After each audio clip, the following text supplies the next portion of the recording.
Good morning, everyone. I'm Daphne Adler. I'm one of the counselors here at LAHS, for those who don't know me.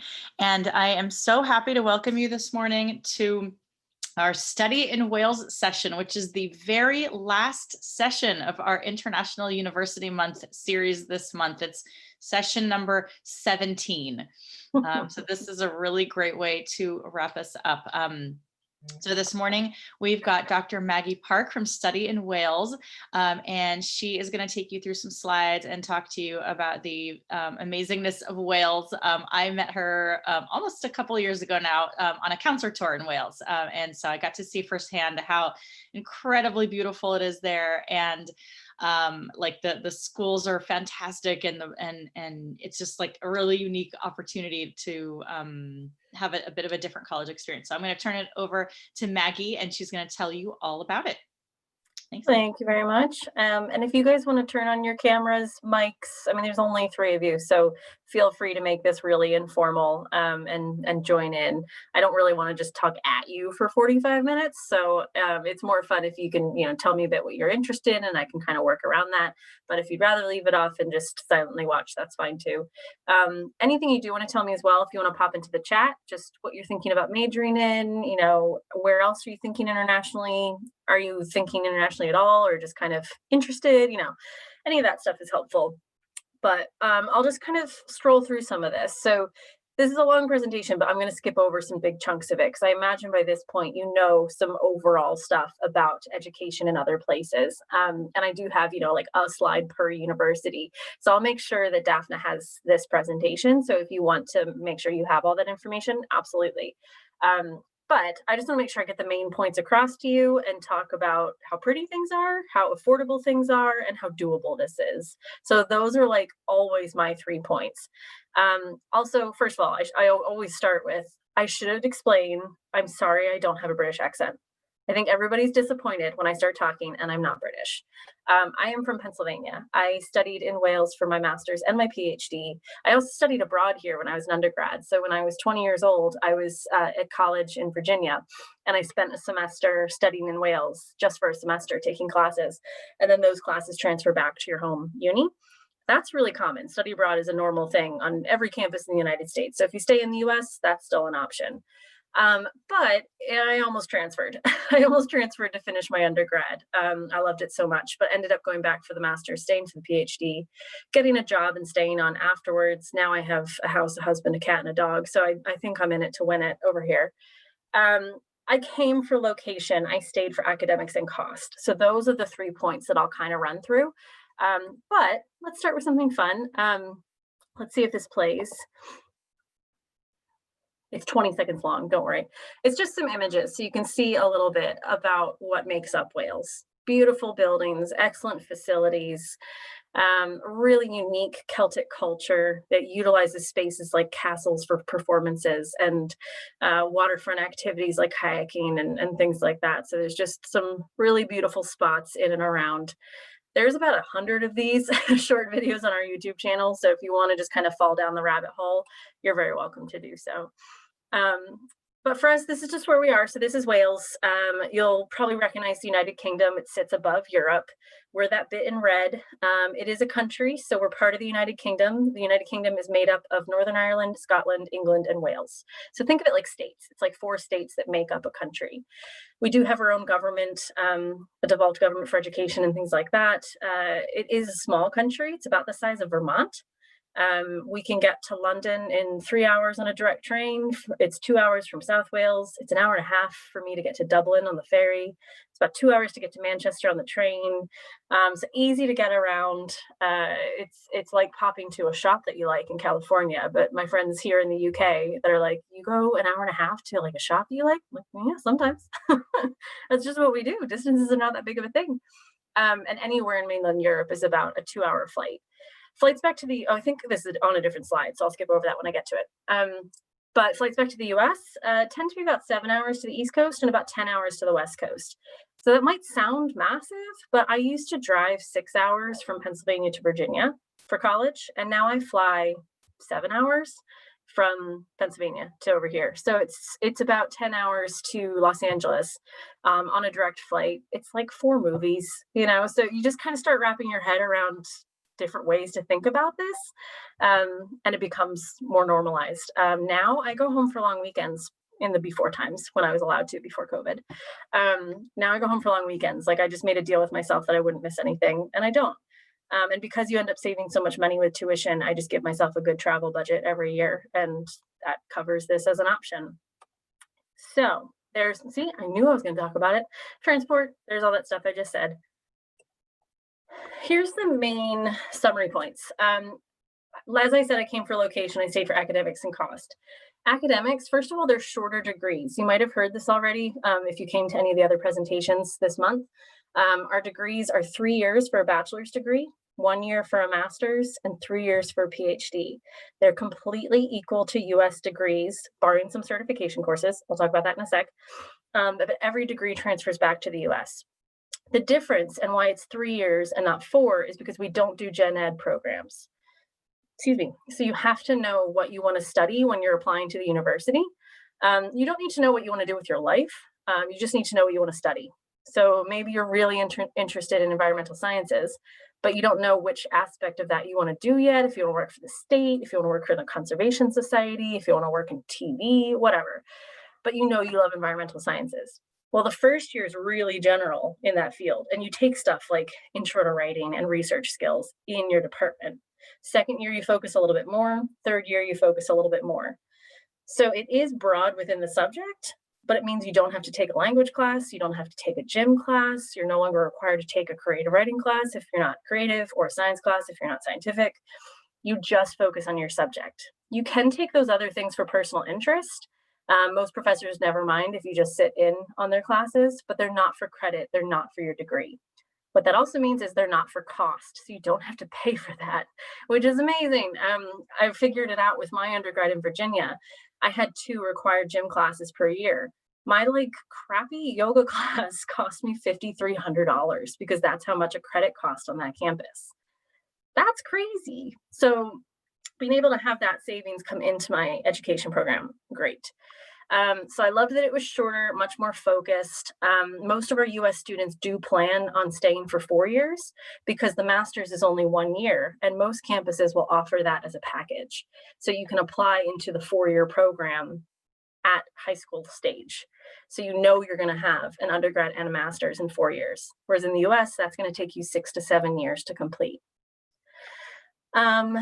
Because of that, it's also way more affordable. You're saving a whole year in tuition anyway because it's shorter, but our tuition is just cheaper in general. I'm sure Daphne's talked about this before, but the US is the only country in the world that has tuition like it has. That is not the norm. Yeah, exactly. That is not the norm. Around the world, education can be free. It can be very affordable. The most expensive program in the UK is about 35,000 US dollars, the most expensive program. The most expensive program in Wales is about $22,000. And that's like an Ivy League uni. Most of our programs are between 11 and 15,000 pounds, which is about $14,000 to $18,000. That is before scholarships, before funding, anything like that. So you're looking at I'm doing the math in my head, which is always risky. You're looking at $75,000 total for an entire degree. That's insane. Max. And there's loads of ways to cut that down. So, for example, my tuition was 11,000 US dollars when I did it. I got 2 scholarships, brought it down to $7,000. For that, I used FAFSA loans. So a number of schools are on the FAFSA program, which is US federal loans. And I used loans to pay for the rest of it. I also became an RA, so I didn't pay rent for 4 years. I got a part-time job at the movie theater my first year, which was so much fun, and then working in the international office. So there's ways to kind of make this cost come down as well. Excellence, I'll talk a little bit about this as I go through the slides, but we've got a lot of top rankings and a lot of really shiny things like top clubs and societies, top for student support, We pick you up at the airport. We bring you back to the dorms. We run classes on how to get a doctor's appointment, how to open a bank account, just all that like living abroad stuff that seems really scary. We walk you through it. It's the first time for you to do this, not the first time for us to do this. And I can speak from experience. It has come so far from when I did it. So it is a lovely process, and you meet a ton of people by the end of your first week. So there are a ton of top ranked programs and worldwide excellence and research accolades and things like that. If you have a specific subject that you're interested in, and you want to talk to me about it at the end, we can do that. The last thing would just be safe and healthy. Healthy is a big one. We have access to the NHS, which is the National Health Service. So as an international student, you would also have access to the NHS. That means that everything is free.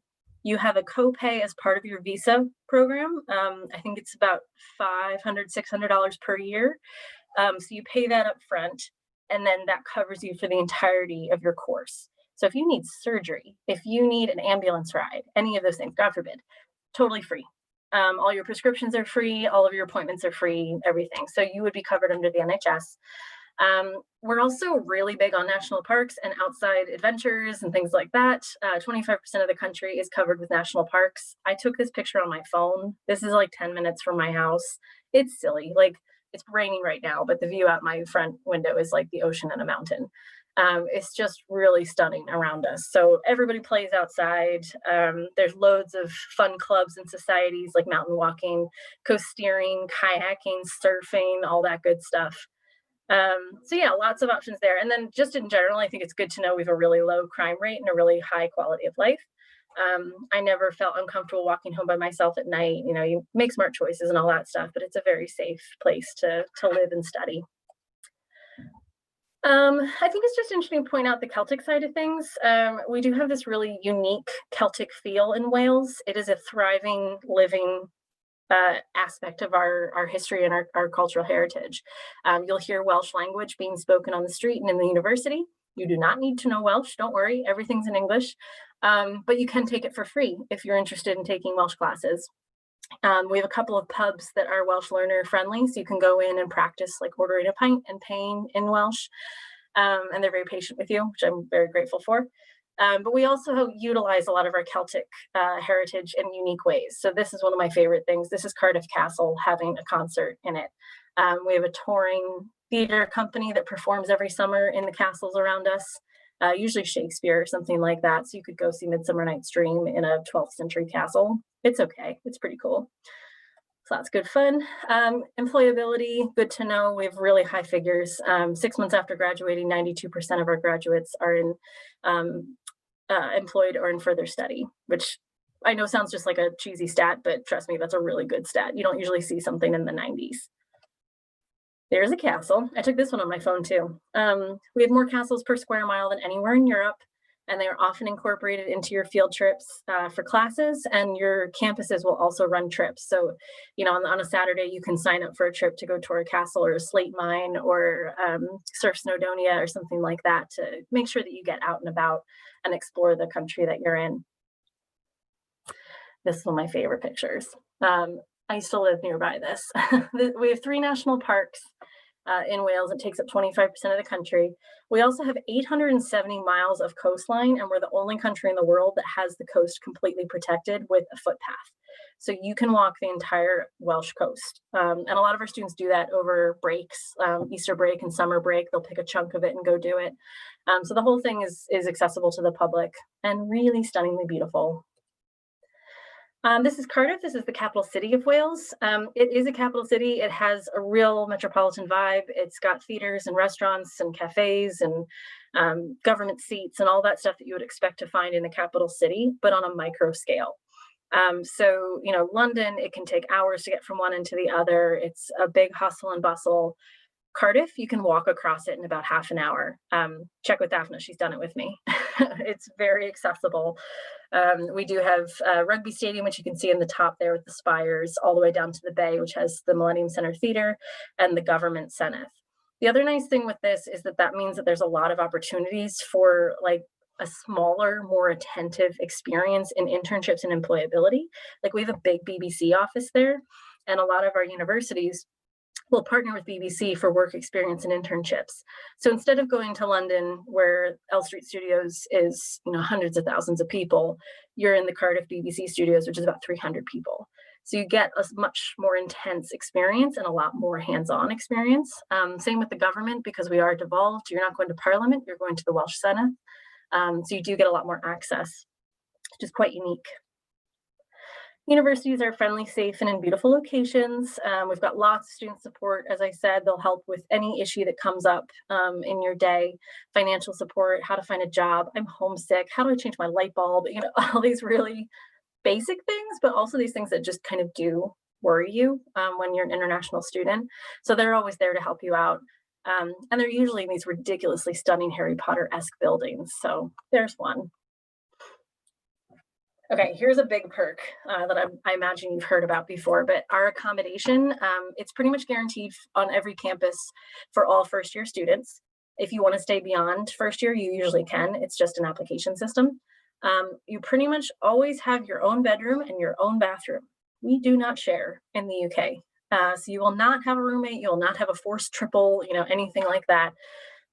Excuse me, which has also been an odd, I don't want to say benefit because that seems the wrong word for COVID, but it's safe for students to be on campus because they can isolate. So there's this kind of element of autonomy that goes along with it, which has been really lovely. We also have facilities on each of these sites. So there's restaurants and pubs and shops and cafes and gyms and things like that. A lot of activities as well. Some movie nights, game nights, tournaments, all happening there. You have 24/7 security, a mail room. The RAs are always on rotation to be on call if you have any issues or concerns or homesick or anything like that. So it's really a student village. It starts to feel quite a bit like a family. And this is actually the village that I lived on for 4 years. So I'm intimately familiar with this one. These are the 8 universities in Wales. I do have a slide for each of them, so I'll just go through these real quick. Aberystwyth, you can see on each of the pages I have a map, so you can see where the unis are. Aberystwyth is there. Do you want me to go through these, like talk through these, or just say, yep, here's Aberystwyth? I don't know. What students, what do you think? Do you want to know like more details on the schools right now, or just kind of like see a picture? I could see I had a chat, so let me just check with that. Oh, good. So we've got psychology, child development, psychology, social work, education. Gorgeous. Thank you guys. Thank you for giving me the info. I'll just give some highlights. Sorry, go ahead. That's okay. Just give like a highlight on each of them as I go. Yeah, and maybe like I was going to say specifically the ones where they've got really strong programs in those areas, maybe spend like an extra 10 seconds there or whatever. No problem. And at any point, just wave me down and say, no, I have a question, stop and talk about that. Or we can chat at the end, obviously, too. So Aberystwyth University is in mid Wales. It's on the coast. It is one of the more rural schools. It's a little bit, I don't want to say harder to get to, but it takes 2 trains to get from there to London, whereas I'm on a direct line. But there's a lot of benefit to that as well. It's such a lovely community. They also have really upped their game in the last couple of years with shops and restaurants, epic food in Aberystwyth. They also have a great comedy festival and a food truck festival, so that's good fun. But lovely university, approximately 7,000 students, and it is currently Welsh University of the Year, so it's good fun. You'll notice with a few of these unis, I have the TEF award. That's Teaching Excellence Award. Gold, silver, and bronze. I think there's only 20 unis that have gotten gold, and quite a few of them are Welsh. The structure for that is really competitive and everything. So it's just kind of good to note when you're looking at UK institutions, do they have a TEF award and what level is it? It doesn't mean the ones that are bronze are crap and the ones that are gold are perfect. It just means they've ticked a lot of those boxes. They're famous for international politics, as amongst many other programs, but they're the first in the world to have an international politics program. Yes, Daphne. Cool. Fun fact. So when you log on to Common App and you go and start searching for colleges to add to your list, this is the very first school because they're all alphabetized. And so you log on and it's like, what are those letters?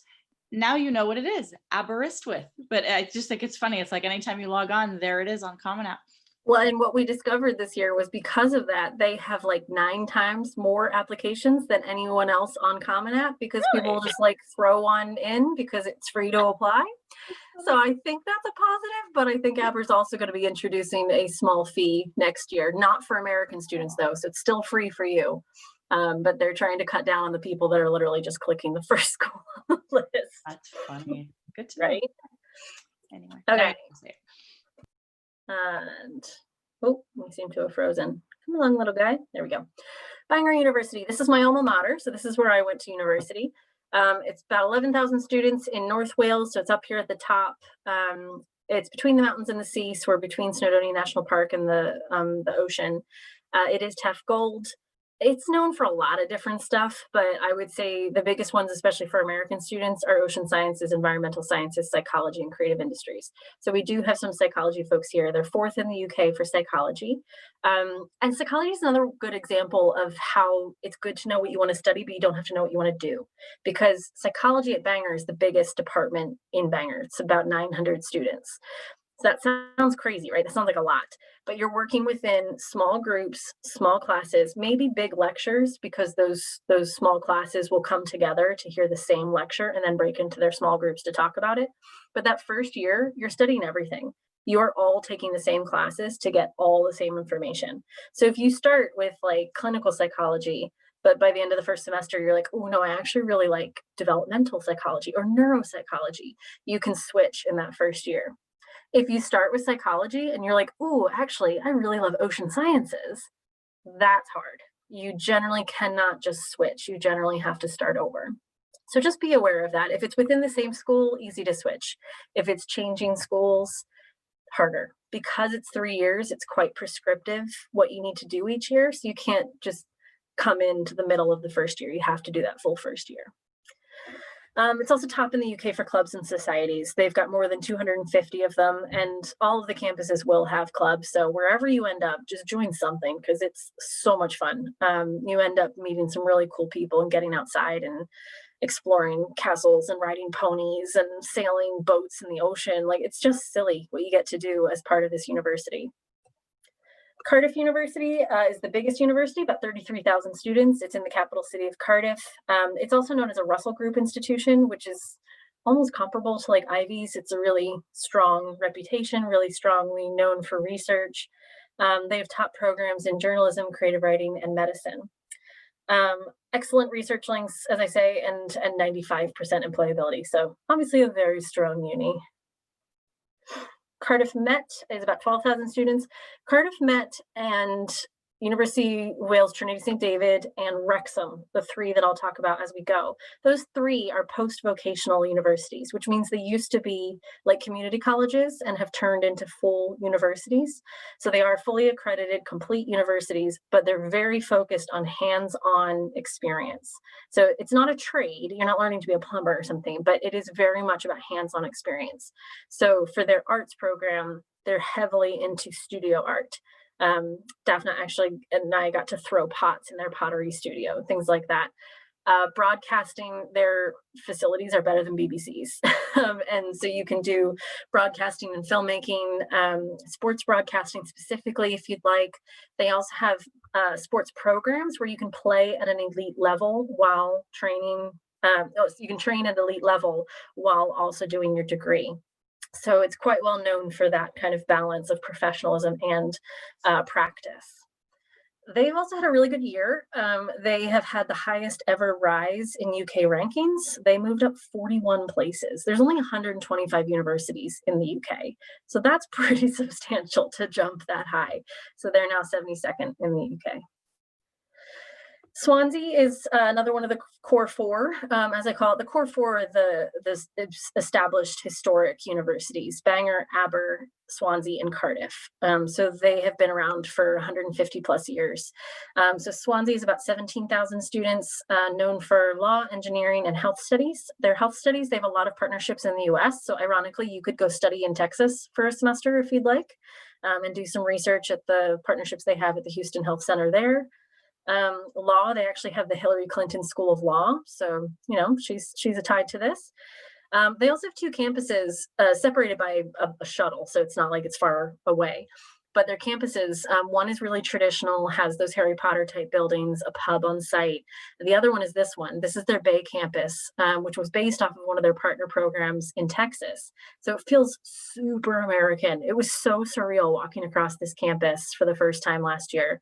It has a sand volleyball court. It has, big cafes. It has an amazing performance space, and feels like a student village. So just some really lovely facilities there. And they were Uni of the Year last year. University of South Wales, approximately 22,000 students. They also have 2 campuses. They have the Arts Theatre and Film in central Cardiff. So that's right in the middle of the city, which is this building. And then their main campus is in Treforest, which is a 20-minute train ride. You don't need a car. You just take the train from Treforest to Cardiff. Excuse me. And that's a campus, as you would expect a American campus-based campus to be. Green grassy spaces, a couple of different buildings, a dining hall, library, things like that. Known for psychology, aviation, and the arts. We actually have a highlight on YouTube coming out probably tomorrow about their psychology department. So if you do want to check that out, we'll make sure you've got that link. They were named Cyber University of the Year for the 2nd year in a row. I didn't know that. That's a fun fact. All right, we're rounding the corner. University of Wales Trinity St. David, about 11,000 students. This is another one of the post-vocational universities. They're TEF Silver, so they do have a very good reputation. They're across 5 campuses, which sounds a bit crazy, but think about it just like buildings for your department. The campuses will have specific areas of study. So like their Lampeter campus is arts and humanities. So all the arts and humanities students will be based there. And then if you are specializing in engineering, you'd be at the Bay campus. So it's all kind of kept to where they are. They're just not necessarily next to each other. They're also well known for theater. So that, again, probably tomorrow, the YouTube video will be up where we highlight their theater department. All right, last but not least, Wrexham Glyndŵr University. This is another post-vocational recent university, about 6,700 students, known for forensic sciences. Again, this episode that we're going to launch tomorrow, that's the subject that we highlight for Wrexham Glyndŵr is forensic sciences. And the woman that we speak to in that episode was just nominated for Female Scientist STEM Project of the Year in the UK. So that's exciting. They're also quite well known for creative studies and their teaching program. It's a lovely campus, really small community feel. They have really strong civic and community engagement. So a lot of their research works with the town and they benefit from each other. That was a lot to cover. Good job, guys. You stuck with me. Okay, here's just some quick things to keep in mind when you're applying. Handy thing to know, it's free to apply to the UK. We're really, really cheap. We don't do that $100 per application thing. If you apply to more than one UK university, you're going to use a program called UCAS, which is like the Common App, but for Europe. And that has a £25 charge on it, which is about $35 to apply to 5 programs. So pretty cheap. Some of us are on Common App, so you can also use Common App. All of us are free if you do use Common App to come to Wales, or with some universities you can apply directly. The trick there is just pick one pathway. If you're doing Common App and the university you want isn't on Common App, then yeah, you can do those two pathways. But if they're all on one, stick to that one. Aim for a January 15th deadline, but there is a lot more flexibility as an international applicant. You technically have till the end of June to apply, and you technically have until the end of August to apply.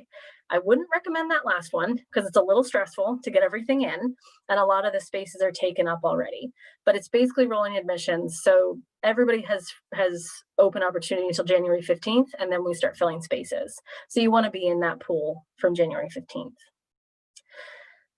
I think that's it for that. Entry requirements, Wales has streamlined all of their entry requirements. We're asking for the same 3 things: your GPA, your standardized tests, and evidence of upper level education. That being said, this is a weird year. We are all being very flexible, specifically in tests. So if you have not gotten your standardized tests, if you've not gotten your AP exams, you just need to reach out to your US market manager. Each campus has the US champion, and start a conversation with them because they'll mark that down on your application and say, didn't have access to SATs, take a look at their GPA, they're taking honors and AP classes, strong scores. That's the stuff we're going to look at more.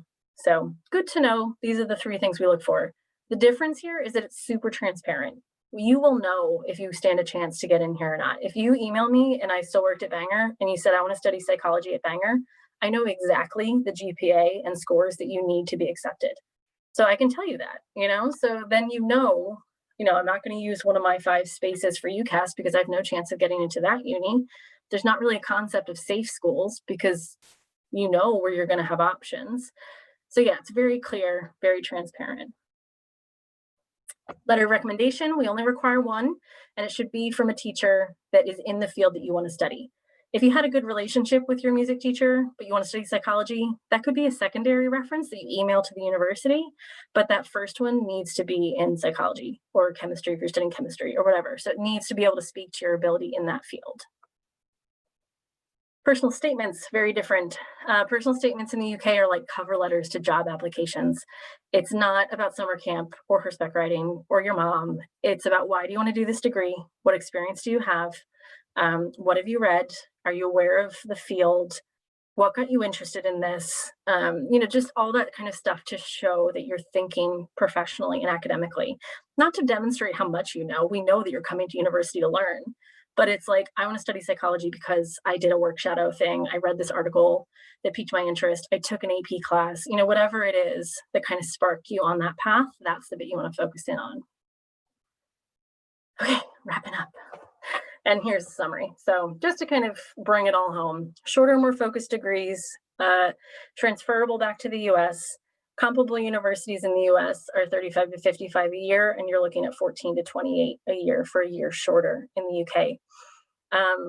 Entry requirements, super clear. Oh, I didn't talk about transferability. You just have to be careful with a couple of courses. It's certifications. So if you get certified to be a teacher, a nurse, a lawyer, things like that, you just have to check how that is received in your home state. So each state will have a board, like a nursing board. You get in touch with them and say, I want to study here. Would you accept this degree? And they'll let you know. That's maybe 5 degrees out of 150 degrees that we offer. The rest will transfer just fine. But if you get a teaching degree in California and you want to move to Oregon, you have to get recertified as a teacher in that state. So it's kind of the same thing. You just have to check how your certification transfers. Sometimes it's totally equal. If you study law in the UK, you can take the bar in California after you finish your undergrad. California, Pennsylvania, and New York all recognize the UK undergrad law degree as ready to take the bar. Like, that's crazy to me, but yeah, that's a real thing. And then once you pass it in those states, you can go to another state and retake the bar if you want. Okay, and of course, it's not all work. We do a lot of play, and because we're the lowest cost of living in the UK, you have a lot of resources left over generally to be able to enjoy some of these things. So when I go to London, I can see a show, I can have a nice meal, I can go to Italy for the weekend if I want. My friends living in London can't really do that. So slightly different affordability considerations, and just the access to quality of life stuff we've got is pretty sweet. I think that's the fastest I've ever done that presentation, but thank you guys for hanging in there. There's my contact details. I didn't put my email address on there, helpful, but I'll put it in the chat so you can have it. And of course, Daphne has it as well, but there's all of our social media. Okay, I'm gonna stop for a second. Can I help you guys? Did any questions come up from that? Is there anything that you're like, that's amazing, or I don't get that, or that's terrible? Any questions, anyone? Let me stick my email in the chat.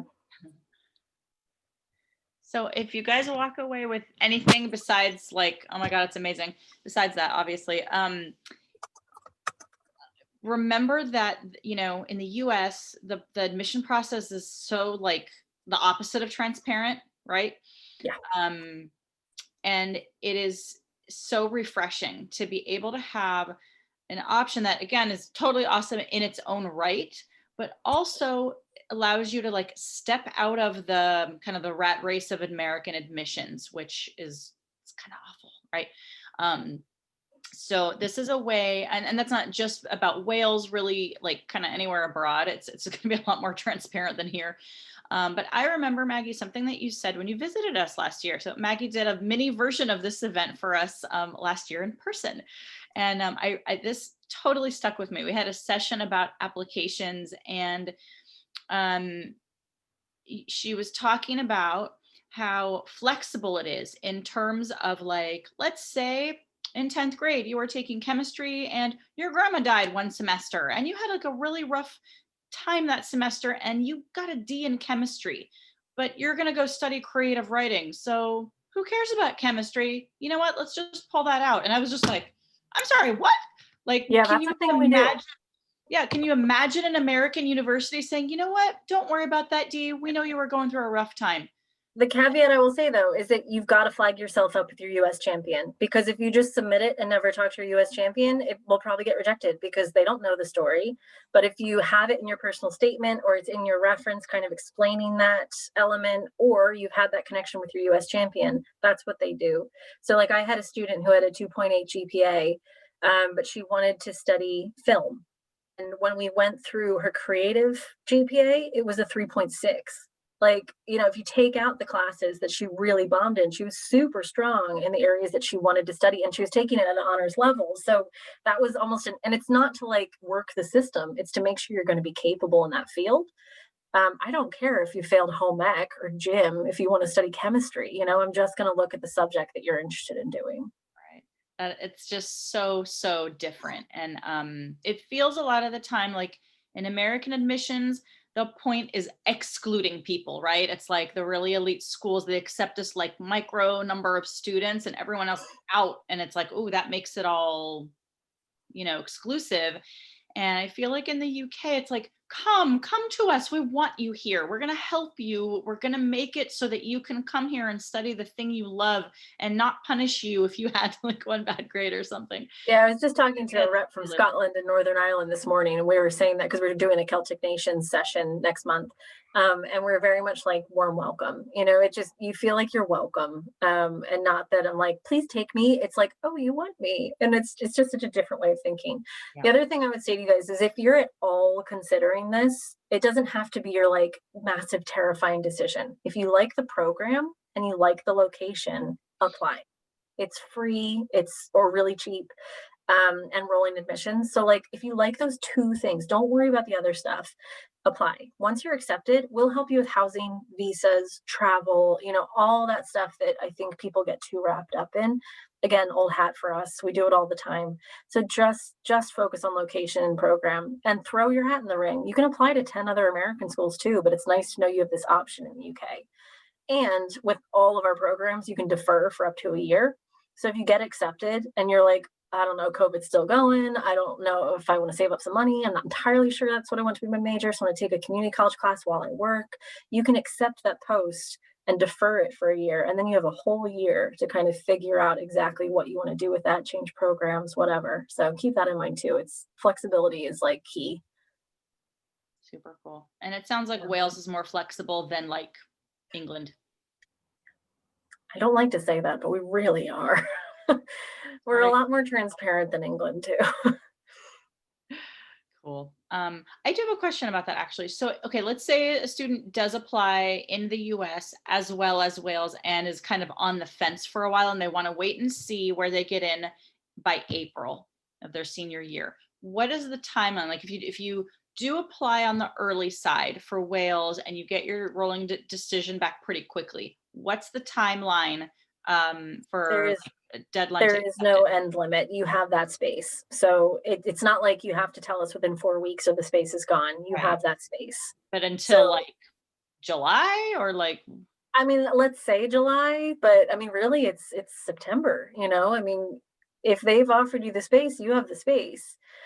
So there's only a few courses where it's really number sensitive, and those tend to be confirmed as soon as accepted. So like some of the biomedical programs are 32 spaces in the lab at a top ranked university. Yep.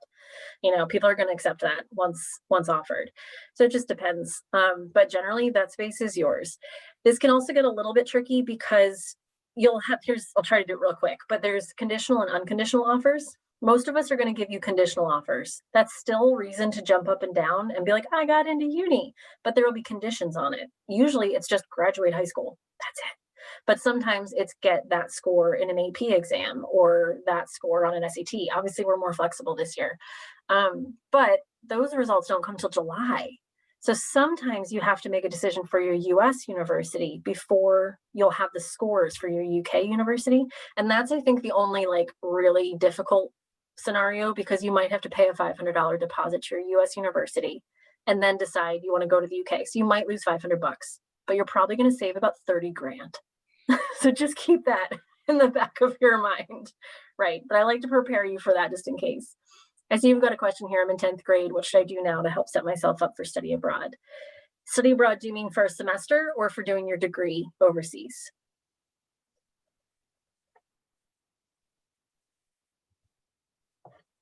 That's Madison. I'll talk about both if you want.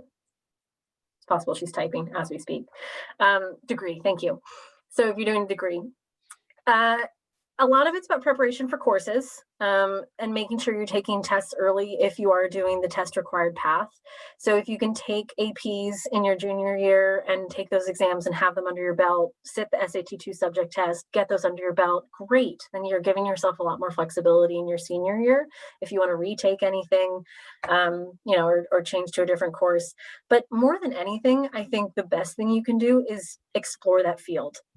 Like, I thought I knew what I wanted to do. I was pre-med when I went to college. My PhD is in film. I learned a lot. So sometimes you have to go explore that field to really see if that's what you want to do. So work shadowing, internship, community service, talk to somebody in that field. People love talking about themselves. Just ask them if you can have a conversation with them about what it's like to work in that field. Really expose yourself to what that field is. One, that's going to lead into you making a tighter decision about your academics, but it's also going to lead really well into writing up your personal statement. Why do you want to study this? What have you done to prepare? All that stuff is going to be in that story. So that stuff's really good to make sure you understand the field that you're getting into, and expose yourself to as many areas in there as you can. Academically, if you already know what you want to study, drop us a line and say, I want to study psychology at your university. I will tell you exactly what you have to do coming into your senior year, criteria wise.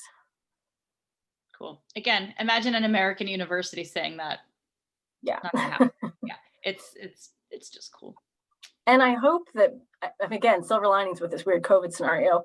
Like, I'm currently writing a paper about becoming test optional. So like most of the UK is we want to be test optional. None of us want to have these restrictions, but because we're like visa issuing institutions, we have to have standardized exams to show that we have like done our due diligence.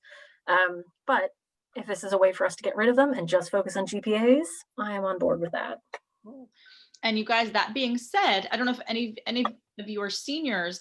The other cool admission difference is here. It's like, it's tempting to kind of try to superimpose what you know about American admissions onto international admissions, and it's really different. So it's like you really just need to learn how it works in the country that you want to go, because whatever assumptions you have based on the American system may not be the case. So an example of that is here, you have to have all your testing done in a normal year by December of your senior year. After that, colleges aren't going to look at it. It is too late, right? So if you don't get your SAT or ACT done, you're toast.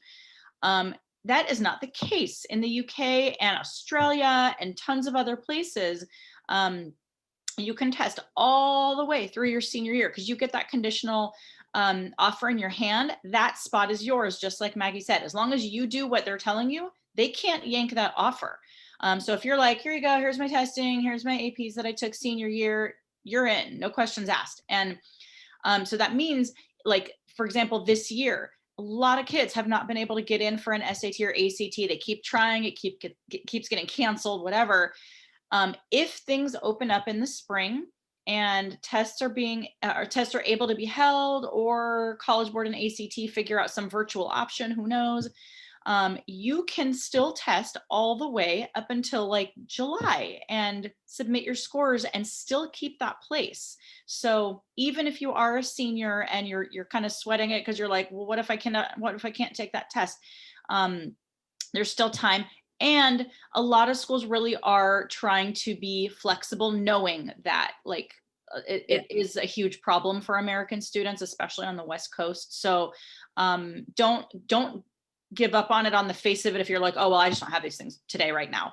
that's okay. So talk to us, feel free to talk to me at school, feel free to reach out to Maggie and she can put you in touch with the reps for the individual universities. Like this whole thing is so personalized. Again, really different than the US process.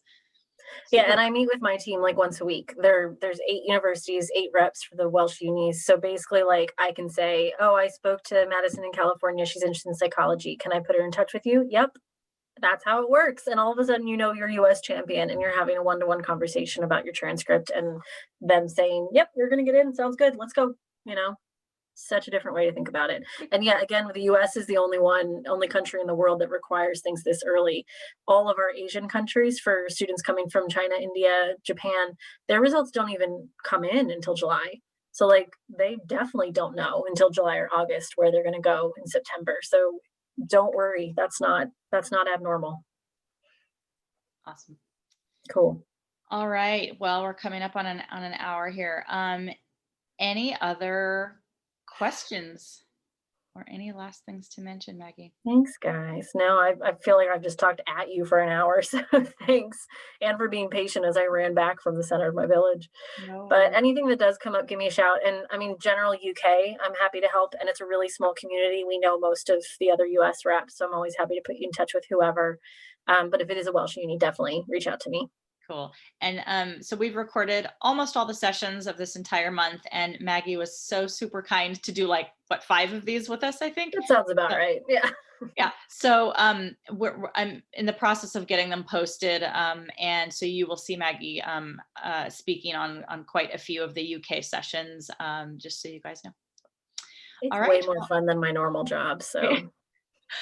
And I remember the person that had this conversation with me. Like, I remember my brain blowing when somebody told me that this was possible. And I was like, what? How do I go to there? And 15 years on, I'm still here. So, Yeah, it's kind of life-changing. All right. Well, we'll wrap it up then for this morning. So this is it. International University Month is a wrap. I wish I brought pom-poms or something. Right, I don't have anything right here. I have a hair clip and a stapler. Okay. Anyway, yeah. Okay. On that note, we're gonna wrap it up. But thanks to the students for being here with us this morning and getting up early. And thank you so much, Maggie, for today and for all the sessions that you. And thanks for everything you organized. We enjoyed it. Awesome. All right. Have a great rest of your day, everyone. And thank you again for being with us. And this will get posted soon. Will you send me links to what you post? Because then I'll reshare it on all of our social media. Definitely will. All right. Yay. All right. Bye, guys. Thank you. You're welcome. Thanks so much for coming. Thank you.